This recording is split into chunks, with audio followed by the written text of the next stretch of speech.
എല്ലാവർക്കും Malayali PSC YouTube ചാനലിലേക്ക് സ്വാഗതം. SCERT ന്യൂ ടെക്സ്റ്റ് ബുക്ക് സീരീസിലെ സ്റ്റാൻഡേർഡ് 5 ബേസിക് സയൻസിലെ ഫസ്റ്റ് 5 ചാപ്റ്റേഴ്സ് 4 വീഡിയോസായിട്ട് അപ്ലോഡ് ചെയ്തിട്ടുണ്ട്. അപ്പോൾ ഇനി ബാക്കിയുള്ള 3 ചാപ്റ്റേഴ്സാണ് നമ്മൾ ഈ ഒരൊറ്റ വീഡിയോയിൽ ചെയ്യാൻ പോകുന്നത്. അപ്പോൾ ഇതിൽ ഇമ്പോർട്ടൻറ്റ് പോയിൻറ്റ്സ് മാത്രമേ ഇൻക്ലൂഡ് ചെയ്തിട്ടുള്ളൂ.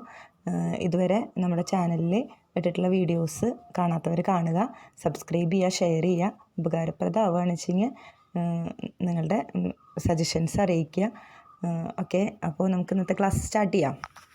അപ്പോൾ നമുക്ക് ക്ലാസ്സിലേക്ക് കടക്കാം. ഊർജ്ജ സ്രോതസ്സുകൾ. എന്താണ് ഊർജ്ജം? പ്രവൃത്തി ചെയ്യാനുള്ള കഴിവിനെയാണ് ഊർജ്ജം എന്ന് പറയുന്നത്. ചൂട്, പ്രകാശം തുടങ്ങിയ വിവിധ ഊർജ്ജ രൂപങ്ങളാണ്. ഇനി ഇന്ധനങ്ങൾ എന്താണ്? കത്തുമ്പോൾ താപം പുറത്തുവിടുന്ന വസ്തുക്കളാണ് ഇന്ധനങ്ങൾ.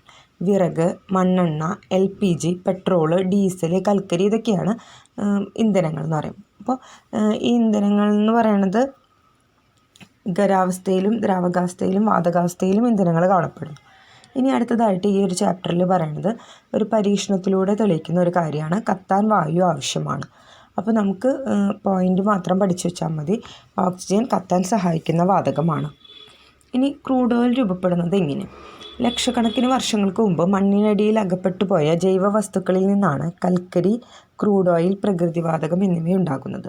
നിത്യജീവിതത്തിൽ ഉപയോഗിക്കുന്ന ഇന്ധനങ്ങളായ പെട്രോൾ, ഡീസൽ, മണ്ണെണ്ണ എന്നിവയും പാചകത്തിന് ഉപയോഗിക്കുന്ന LPGയും ക്രൂഡ് ഓയിൽ ശുദ്ധീകരിക്കുമ്പോൾ ലഭിക്കുന്ന ചില ഉൽപ്പന്നങ്ങളാണ്. അപ്പോൾ ക്രൂഡ് ഓയിൽ ശുദ്ധീകരിക്കുമ്പോൾ ലഭിക്കുന്ന ഉൽപ്പന്നങ്ങൾ പെട്രോൾ, ഡീസൽ, മണ്ണെണ്ണ, LPG ഇവയെല്ലാമാണ്. ഇനി പുതുക്കാൻ കഴിയാത്ത ഊർജ്ജ സ്രോതസ്സുകൾ. എന്താണ് പുതുക്കാൻ കഴിയാത്ത ഊർജ്ജ സ്രോതസ്സുകൾ? അപ്പോൾ ഫോസിൽ ഇന്ധനങ്ങൾ എന്നാലെന്ത് നോക്കാം. അപ്പോൾ ലക്ഷക്കണക്കിന് വർഷങ്ങൾക്ക് മുമ്പ് ഭൂമിയിൽ ജീവിച്ചിരുന്ന ജീവികളുടെ അവശിഷ്ടങ്ങളിൽ നിന്നാണ് ഫോസിൽ ഇന്ധനങ്ങൾ രൂപപ്പെട്ടത്. ഇവ ഉപയോഗിക്കുന്നതിനനുസരിച്ച് തീർന്നുകൊണ്ടിരിക്കും. ഇങ്ങനെ ഉപയോഗിക്കുന്നതിനനുസരിച്ച് തീർന്നുകൊണ്ടിരിക്കുന്നത് കൊണ്ട് ഇവയെ പുതുക്കാൻ കഴിയാത്ത ഊർജ്ജ സ്രോതസ്സുകൾ, നോൺ റീന്യൂവബിൾ എനർജി സോഴ്സസ് എന്ന് പറയുന്നു. ഇനി ഫോസിൽ ഇന്ധനങ്ങൾ ലക്ഷക്കണക്കിന് വർഷങ്ങൾക്ക് മുമ്പാണ് ഭൂമിയിൽ നിന്ന് ജീവിച്ചിരുന്ന ജീവികളുടെ അവശിഷ്ടങ്ങളിൽ നിന്നാണ് രൂപം കൊള്ളുന്നതെന്ന് പറഞ്ഞു. ഫോസിൽ ഇന്ധനങ്ങൾ പലതരത്തിലുണ്ട്. പ്രകൃതിവാതകം, കൽക്കരി, ക്രൂഡ് ഓയിൽ. ക്രൂഡ് ഓയിലിൻ്റെ തന്നെ പല ഉൽപ്പന്നങ്ങളാണ് ഉള്ളത്. പെട്രോൾ, ഡീസൽ, മണ്ണെണ്ണ, LPG, naphtha, paraffin, lubricant oil ഇതെല്ലാം എന്താണ്? ക്രൂഡ് ഓയിലിൻ്റെ പലതരം ഉൽപ്പന്നങ്ങളാണ്. ക്രൂഡ് ഓയിൽ സംസ്കരിക്കുമ്പോൾ ലഭിക്കുന്ന ഉൽപ്പന്നങ്ങളാണ്. ഇനി ഇന്ധനങ്ങളും അവസ്ഥകളും. 3 അവസ്ഥകളെ കുറിച്ചറിയാം: ഖരം, ദ്രാവകം, വാതകം. അപ്പോൾ ഖരാവസ്ഥയിലുള്ള ഇന്ധനങ്ങൾ ഏതെല്ലാമാണ്? വിറക്, ചാണകവരളി, അറക്കാപ്പൊടി. ദ്രാവകാവസ്ഥയിലുള്ള ഇന്ധനങ്ങൾ ഡീസൽ, പെട്രോൾ, മണ്ണെണ്ണ, jet fuel, naphtha, biodiesel, ethanol എന്നിവയാണ്. വാതകാവസ്ഥയിലുള്ള ഇന്ധനങ്ങളാണ് LPG, CNG, ഹൈഡ്രജൻ, പ്രകൃതിവാതകം എന്നിവ. അപ്പോൾ ഇത്രയാണ് വാതകാവസ്ഥയിലുള്ളത്: LPG, CNG, ഹൈഡ്രജൻ, പ്രകൃതിവാതകം എന്നീ ഇന്ധനങ്ങൾ. ഇനി നമുക്ക് വൈദ്യുതി എങ്ങനെയെല്ലാം ഉൽപ്പാദിപ്പിക്കാം എന്ന് ഈ ചാപ്റ്ററിൽ വിശദമായിട്ട് പറയുന്നുണ്ട്. കാറ്റിൽ നിന്ന് വൈദ്യുതി ഉൽപ്പാദിപ്പിക്കുന്ന എങ്ങനെ?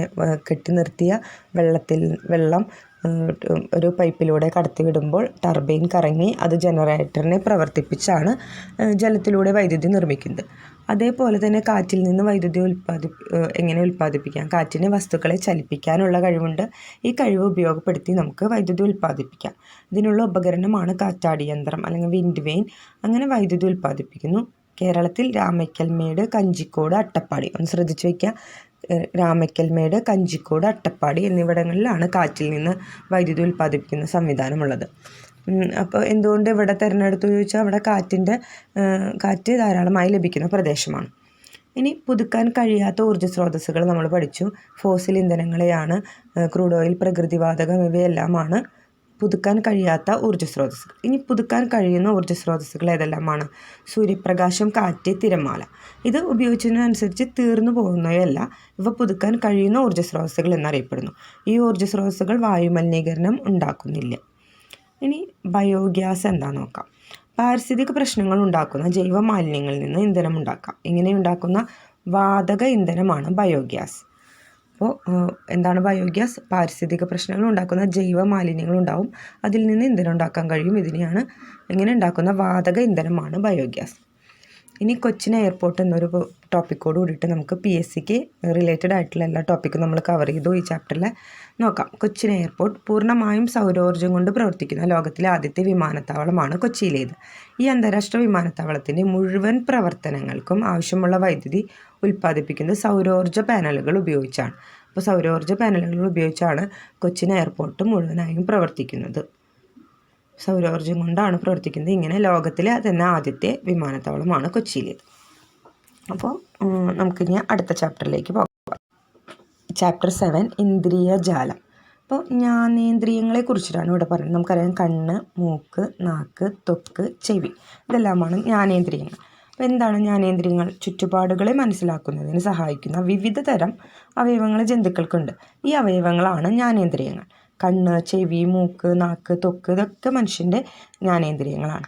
അപ്പോൾ നമുക്കിവിടെ പഠിക്കാനുള്ളത് കാര്യമായിട്ട് കണ്ണിനെ കുറിച്ചോ മൂക്കിനെ കുറിച്ചോ ഒന്നും പഠിക്കാനില്ല. ചെറിയ ചെറിയ ടോപ്പിക്കായിട്ട് മാത്രമേ ഇതിൽ പഠിക്കാനുള്ളൂ ബേസായിട്ട്. അപ്പോൾ നമ്മുടെ PSC പ്രീവിയസ് ഇയർ ക്വസ്റ്റ്യൻസിലൊരു ട്രെൻഡാണ് ഈ ജീവികളെക്കുറിച്ച്, ജീവികളുടെ കണ്ണിനെക്കുറിച്ച്, പ്രത്യേകതകളെക്കുറിച്ചൊക്കെ ക്വസ്റ്റ്യൻസ് വരാറുണ്ട്. അപ്പോൾ ഈ ഭാഗം ഒന്ന് നന്നായിട്ട് നോക്കിപ്പോൾ. കണ്ണ്. പൂച്ചയുടെ കണ്ണിലെ കൃഷ്ണമണി പകൽ വെളിച്ചത്തിൽ ചുരുങ്ങിയും രാത്രിയിൽ പരമാവധി വികസിച്ചും കാണപ്പെടുന്നു. നേരിയ വെളിച്ചത്തിൽ പോലും അവയ്ക്ക് കാഴ്ച സാധ്യമാകും. പൂച്ചയുടെ കണ്ണുകളിൽ പ്രത്യേകതരം കോശങ്ങളുടെ ഒരു പാളിയുണ്ട്. അതാണ് രാത്രിയിൽ കണ്ണുകളുടെ തിളക്കത്തിന് കാരണം. തിളക്കം രാത്രിയിൽ ഉണ്ടാവും പൂച്ചയുടെ കണ്ണിന്. അതെന്തുകൊണ്ടാണ്? അവയ്ക്ക് പ്രത്യേകതരം കോശങ്ങളുടെ ഒരു പാളിയുണ്ട്. രാത്രിയിൽ ഇര തേടുന്ന പല ജീവികളുടെയും കണ്ണുകൾക്ക് ഈ പ്രത്യേകതയുണ്ട്. മൂങ്ങയ്ക്ക് തലയുടെ നേരെ മുൻഭാഗത്തായി വലിയ കണ്ണുകളാണുള്ളത്. കഴുത്ത് പുറകോട്ട് തിരിച്ച് പുറകിലെ കാഴ്ചകൾ കാണാൻ സാധിക്കുന്ന ഒരു ജീവിയാണ് മൂങ്ങ. മരയോന്തിന് ഒരേ സമയം കണ്ണുകളെ വ്യത്യസ്ത ദിശയിലേക്ക് ചലിപ്പിച്ച് ചുറ്റുമുള്ള കാഴ്ചകൾ കാണാൻ സാധിക്കുന്നു. കഴുത്ത് പുറകോട്ട് തിരിച്ച് കാഴ്ച കാണാൻ സാധിക്കുന്നത് മൂങ്ങയ്ക്കും ഒരേ സമയം കണ്ണുകളെ വ്യത്യസ്ത ദിശയിലേക്ക് ചലിപ്പിച്ച് ചുറ്റുമുള്ള കാഴ്ച കാണാൻ കഴിയുന്നത് മരയോന്തിനുമാണ്. ഇനി സ്നെല്ലൻ ചാർട്ട്. കാഴ്ച പരിശോധിക്കാൻ സാധാരണമായി ഉപയോഗിച്ച് വരുന്ന ഈ ചാർട്ടിൽ പല വലുപ്പത്തിലുള്ള അക്ഷരങ്ങളാണുള്ളത്. സ്നെല്ലൻ ചാർട്ട് കണ്ടിരിക്കും. ഏറ്റവും മുകളിലത്തെ ലൈനിൽ നല്ല വലുപ്പത്തിലുള്ള അക്ഷരങ്ങൾ താഴോട്ട് വരുന്തോറും വലുപ്പം കുറഞ്ഞു വരുന്നത്. അപ്പോൾ ഈ രീതിയിൽ വലുപ്പം കുറഞ്ഞു വരുന്ന രീതിയിൽ ഇങ്ങനെ അക്ഷരങ്ങൾ ക്രമീകരിച്ചിരിക്കുന്നത്. ഈ രീതിയിൽ സ്നെല്ലൻ ചാർട്ട് നിർമ്മിച്ചിരിക്കുന്നത് 1862 ഡച്ച് നേത്രരോഗ വിദഗ്ധനായ ഹെർമൻ സ്നെല്ലനാണ്. ഇനി നമുക്ക് കാഴ്ച വെല്ലുവിളി നേരിടുന്നവർക്കുള്ള പ്രധാന സംവിധാനങ്ങൾ എന്തെല്ലാം നോക്കാം. Smart cane, white cane, braille slate, braille അക്ഷരങ്ങൾ, ടാക്റ്റൈൽ വാച്ച്, ടാക്കിംഗ് വാച്ച് ഇതെല്ലാം കാഴ്ച വെല്ലുവിളി നേരിടുന്നവർക്കുള്ള സംവിധാനങ്ങളാണ്. ഇനി ചെവിയെക്കുറിച്ചാണ് പറയാൻ പോകുന്നത്. അപ്പോൾ കണ്ണിനെ കുറിച്ച് ഇത്ര മാത്രമേ ഉള്ളൂ. മൂങ്ങ, പൂച്ച, മരയോന്തിനെ കുറിച്ച് പറയുന്നുണ്ട്. സ്നെല്ലൻ ചാർട്ടിനെ കുറിച്ച് പറയുന്നുണ്ട്. പിന്നെ കാഴ്ച വെല്ലുവിളി നേരിടുന്നവർക്കുള്ള ഇപ്പോൾ നിലവിലുള്ള സംവിധാനങ്ങൾ എന്തെല്ലാമാണ്. ഇനി ചെവി. കോക്ലിയർ ഇംപ്ലാന്റ് ശസ്ത്രക്രിയ ജന്മനായുള്ള കേൾവി തകരാറുകൾ പരിഹരിക്കാനുള്ള മാർഗമാണ്. അപ്പോൾ കോക്ലിയർ ഇംപ്ലാന്റ് ശസ്ത്രക്രിയ വഴി ചെവിക്കുള്ളിലെ കോക്ലിയാണ് മാറ്റിവെക്കുന്നത്. ഇനി നാവിനെ കുറിച്ചാണ് അടുത്ത് പറയാനുള്ളത്. അപ്പോൾ കോക്ലിയർ ഇംപ്ലാന്റ് ശസ്ത്രക്രിയ മാത്രമേ ചെവിനെ കുറിച്ചിട്ട് നമുക്ക് ഈ ചാപ്റ്ററിൽ പഠിക്കാനുള്ളൂ. നാവ് രുചി അറിയാൻ സഹായിക്കുന്നു, വിഴുങ്ങാൻ സഹായിക്കുന്നു, പല്ലുകൾക്ക് ചവച്ചരയ്ക്കാൻ പാകത്തിൽ ഭക്ഷണത്തെ പല്ലിനുള്ളിൽ ചലിപ്പിക്കുന്നു. അപ്പോൾ നാവ് എന്ന് പറയുമ്പോൾ നമുക്ക് വായയിലാണ് ദഹന പ്രക്രിയ ആരംഭിക്കുന്നത്. അപ്പോൾ പല്ലുകൾക്ക് ചവച്ചരയ്ക്കാൻ പാകത്തിൽ ഭക്ഷണത്തെ പല്ലിനുള്ളിൽ ചലിപ്പിക്കുന്നത് നാവാണ്. ഇനി ത്വക്ക്. സ്പർശനത്തിലൂടെ വസ്തുക്കളെ തിരിച്ചറിയാൻ സഹായിക്കുന്ന അവയവമാണ് ത്വക്ക്. ശരീരത്തിനുള്ളിലേക്ക് രോഗാണുക്കളെ കടക്കാതെ തടയുന്നു, ശരീരത്തിൻ്റെ ചൂട് നിയന്ത്രിക്കുന്നു, വിയർപ്പിലൂടെ മാലിന്യം പുറന്തള്ളുന്നു. അപ്പോൾ സ്പർശനത്തിലൂടെ വസ്തുക്കളെ തിരിച്ചറിയാൻ സഹായിക്കുന്ന അവയവമാണ് ത്വക്ക്. ശരീരത്തിനുള്ളിലേക്ക് രോഗാണുക്കളെ കടക്കാതെ തടയുന്നു, ശരീരത്തിൻ്റെ ചൂട് നിയന്ത്രിക്കുന്നു, വിയർപ്പിലൂടെ മാലിന്യം പുറന്തള്ളുന്നു. ഇതെല്ലാം ത്വക്ക് കൊണ്ട് നമുക്ക് ഉപകാരമുള്ളതാണ്. അപ്പോൾ ഇത്രയാണ് ഈ ചാപ്റ്ററിൽ പ്രധാനമായിട്ടുള്ളത്. ഇനി നമുക്ക് നെക്സ്റ്റ് ചാപ്റ്റർ നോക്കാം. ജന്തുജാലങ്ങൾ. ചാപ്റ്റർ 8 ജന്തുജാലങ്ങൾ. ആൻഡ്ലൈൻ ലേസ്വിങ് എന്ന ഒരിനം ചിറകുള്ള പ്രാണിയുടെ ലാർവയാണ് ഈ കുഴിയാന എന്ന് പറയുന്നത്. അപ്പോൾ പൂഴിമണ്ണിൽ ഫണലിൻ്റെ ആകൃതിയിൽ കുഴി ഉണ്ടാക്കിയിട്ട് ഉറുമ്പ് പോലുള്ള ചെറു പ്രാണികളെ ഭക്ഷിച്ചാണ് ഇവ ജീവിക്കുന്നത്. ഉറുമ്പിനെ പിടിക്കുന്നതുകൊണ്ട് ഇംഗ്ലീഷിൽ ആൻഡ്ലൈൻ എന്നാണ് കുഴിയാനകൾക്ക് പേര്. ഈ ലാർവ മണൽത്തരികളും നേർത്ത നൂലും ഉപയോഗിച്ച് ഒരു കൂടുണ്ടാക്കി പ്യൂപ്പയായിട്ട് മാറുന്നു. പ്യൂപ്പയ്ക്ക് മാറ്റങ്ങൾ സംഭവിച്ചാണ് പ്രാണി ഉണ്ടാകുന്നത്. ഇനി അപ്പോൾ ആൻഡ്ലൈൻ ലേസ്വിങ് എന്ന് പറയുന്ന ഒരു പ്രാണിയാണ്, അതിൻ്റെ ലാർവയാണ് കുഴിയാന എന്ന് പറയുന്നത്. അപ്പോൾ ഇങ്ങനെ ചില ജീവികളിൽ അവയുടെ മുട്ട വിരിഞ്ഞുണ്ടാകുന്ന കുഞ്ഞുങ്ങൾക്ക് മാതൃജീവിയോട് സാദൃശ്യമുണ്ടാകില്ല. അങ്ങനെ ഉണ്ടാകില്ല. അങ്ങനെ മുട്ട വിരിഞ്ഞുണ്ടാകുന്ന ലാർവ വിവിധ വളർച്ചാഘട്ടങ്ങളിലൂടെ കടന്ന് മാതൃജീവിയോട് സാദൃശ്യമുള്ളതായിട്ട് മാറുന്നു. ഈ മാറ്റത്തെയാണ് രൂപാന്തരണം എന്ന് പറയുന്നത്. എക്സാമ്പിൾ പാറ്റ, തവള, ചിത്രശലഭം. അപ്പോൾ ഈ തവളയുടെ കുഞ്ഞിനെ വാൽമാക്രി എന്ന് വിളിക്കുന്നു. അപ്പോൾ വാൽമാക്രിയിൽ നിന്ന് തവളയിലേക്ക് എത്താനുള്ള ഒരു സമയം, അതിനാണ് രൂപാന്തരണം എന്ന് പറയുന്നത്. അപ്പോൾ പാറ്റക്കുഞ്ഞുങ്ങൾക്ക് നിംഫ് എന്നാണ് പറയുന്നത്. നിംഫ് വിവിധ വളർച്ചാഘട്ടങ്ങളിലൂടെ കടന്നു പോയിട്ട് പൂർണ്ണ വളർച്ച എത്തിയ ജീവിയായിട്ട് മാറുന്നു. ഇതിനിടെ പലതവണ അതിൻ്റെ പുറംചട്ട പൊഴിച്ചു കളയുന്നു. ഇനി ശലഭോദ്യാനം. ശലഭങ്ങളുടെ നിലനിൽപ്പിന് തേൻ കുടിക്കാനുള്ള സസ്യങ്ങളും ലാർവയ്ക്ക് ഭക്ഷണത്തിനുള്ള സസ്യങ്ങളും വേണം. അപ്പോൾ നെക്ടർ പ്ലാന്റ്സ് എന്ന് പറഞ്ഞാൽ എന്താ? ശലഭങ്ങൾക്ക് തേൻ കുടിക്കാനുള്ള പ്ലാന്റ്സ് ആണ്. അതുപോലെ തന്നെ ലാർവയ്ക്ക് ഭക്ഷണത്തിനായിട്ട് ഹോസ്റ്റ് പ്ലാന്റ്സും വേണം. ഈ 2 തരം സസ്യങ്ങളുമുള്ള ഉദ്യാനമാണ് ശലഭോദ്യാനം. ഇനി ഊത്തക്കയറ്റം. ജൂൺ മാസത്തിൽ കാലവർഷം എത്തുന്നതോടെ പ്രജനനം നടത്തുന്നതിനായി മത്സ്യങ്ങൾ കൂട്ടമായി കൈത്തോടുകൾ, വയലുകൾ, ചെറു തടാകങ്ങൾ, കായലുകൾ തുടങ്ങിയ ജലാശയങ്ങളിലേക്ക് നടത്തുന്ന യാത്രയാണ് ഊത്തകയറ്റം.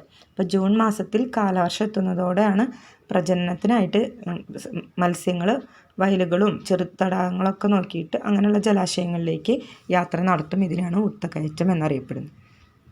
ഇനി പലതരം ജീവിവർഗ്ഗങ്ങളുണ്ട്. ഉഭയജീവികൾ, ആംഫിബിയൻസ്. അത് ജലത്തിൽ ജീവിക്കാൻ പാകത്തിലുള്ള ശാരീരിക പ്രത്യേകതകളുമായിട്ട് ജനിക്കും. അതായത് ആദ്യഘട്ടം അവരുടെ ജലത്തിലായിരിക്കും. അത് കഴിഞ്ഞ് പൂർണ്ണ വളർച്ച പ്രാപിക്കുമ്പോഴേക്കും കരജീവികളുടെ പ്രത്യേകതകൾ സ്വാംശീകരിക്കും. അങ്ങനെയുള്ള പ്രത്യേക വിഭാഗത്തിനെയാണ് ഉഭയജീവികൾ എന്ന് വിളിക്കുന്നത്. തവള, ന്യൂട്ട്, സാലമാൻഡർ, സിസിലിയൻ ഇവരെല്ലാവരും ഉഭയജീവികളാണ്. ഇനി ഉരഗങ്ങൾ. നട്ടെല്ലുള്ള ജീവിവംശങ്ങളിൽ ഉൾപ്പെടുന്നവയാണ് ഉരഗങ്ങൾ അഥവാ ഇഴജന്തുക്കൾ. സസ്തനികൾ, പക്ഷികൾ എന്നിവയാണ് നട്ടെല്ലുള്ള മറ്റു വംശങ്ങൾ. ശീതരക്തമാണ് ഉരഗങ്ങൾക്കുള്ളത്. അപ്പോൾ ഉരഗങ്ങൾ എന്ന് പറഞ്ഞാൽ നമ്മുടെ പാമ്പുകളൊക്കെ ഉൾപ്പെടുന്ന ഒരു വിഭാഗമാണ് ഉരഗങ്ങൾ. റെപ്റ്റൈൽസ്, ഇഴജന്തുക്കളെല്ലാം അതിൽപ്പെടും. നട്ടെല്ലുള്ള ജീവിവംശങ്ങളിൽ ഉൾപ്പെടുന്നു. പക്ഷികൾ, സസ്തനികളൊക്കെ. സസ്തനികൾ എന്ന് പറഞ്ഞാൽ കുഞ്ഞുങ്ങളെ പ്രസവിച്ച് പാലൂട്ടി വളർത്തുന്ന ജീവികളാണ് സസ്തനികൾ. തിമിംഗലം, ഡോൾഫിൻ, നീർനായ, വവ്വാൽ ഇതെല്ലാം കുഞ്ഞുങ്ങളെ പ്രസവിച്ച് പാലൂട്ടി വളർത്തുന്ന മമ്മൽസ്, സസ്തനികൾ കേട്ടോ. ഇനി വംശനാശ ഭീഷണി നേരിടുന്ന കേരളത്തിലെ ജലജീവികൾ ഒന്ന് നോട്ട് ചെയ്ത് വെച്ചേക്കുക. കടുവ, ചിലന്തി, ഈനാമ്പേച്ചി, മണവാട്ടിത്തവള ഈ 3 വംശനാശ ഭീഷണി നേരിടുന്ന കേരളത്തിലെ ജീവികളാണ്. അപ്പോൾ ഇത്രയാണ് ഈ 3 ചാപ്റ്റേഴ്സിലും പറയുന്ന ഇമ്പോർട്ടൻറ്റ് പോയിൻറ്റ്സ്. എല്ലാവരും നോട്ടിൽ എഴുതി വയ്ക്കുക. Okay, thank you.